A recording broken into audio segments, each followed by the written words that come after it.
All the lonely people. Faders are easy to spot if you're looking for them.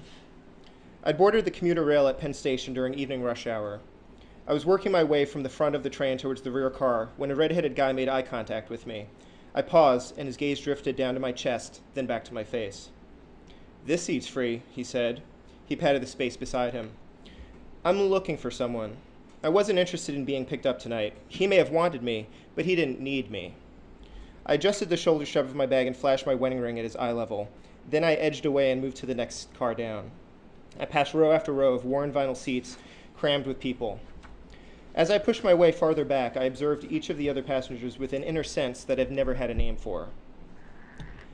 I found the woman in the last train car.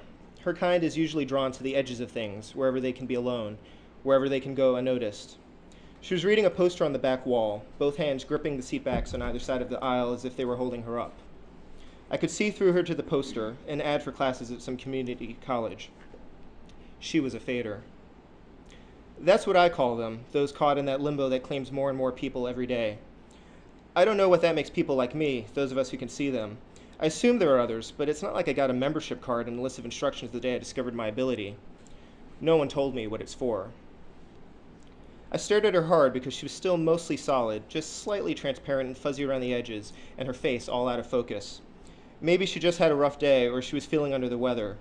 But when I saw how she collapsed into a seat in the last row and bowed her head, white wires dangling from her ears to a hidden iPod, I was sure her condition wasn't temporary.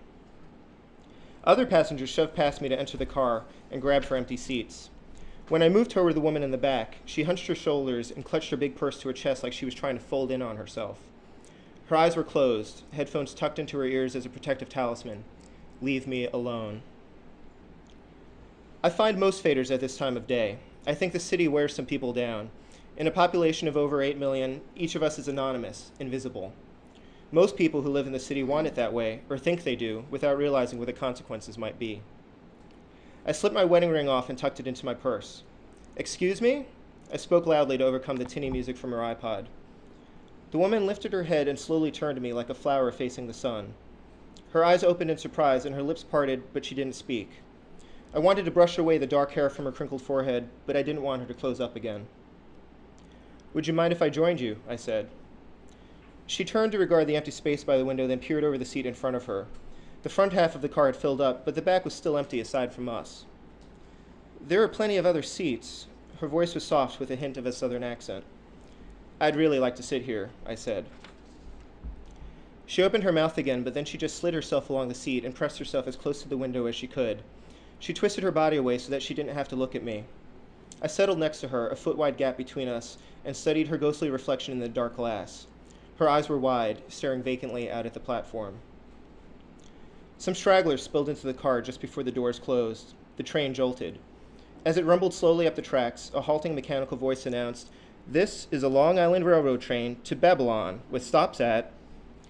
The woman's eyes flicked toward me once, twice, in the glass. I pretended not to notice.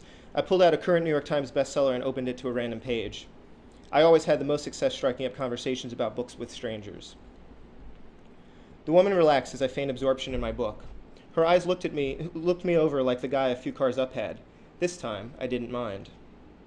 Up close, her features were less blurred. Some might call her plain. You wouldn't give most faders a second look, but when you can see through a person the way I can, you don't care so much about the exterior. When the train burst out of the tunnel, dying sunlight flooded the car. The woman turned away from the window and closed her eyes. She was suddenly less substantial, washed out by the brighter natural light. I looked through her at the tops of buildings racing past us, the hazy Manhattan skyline, the orange and red of the sun dipping towards the horizon in a swirled wake of pink and violet clouds. She opened her eyes and saw me staring at her. "Check out that view," I said. She turned her head and pressed her hand to the glass. As she leaned forward, taking interest in the sunset, the train pulled into Jamaica Station and blotted out the scenery. Her hand dropped, and she sighed back against her seat.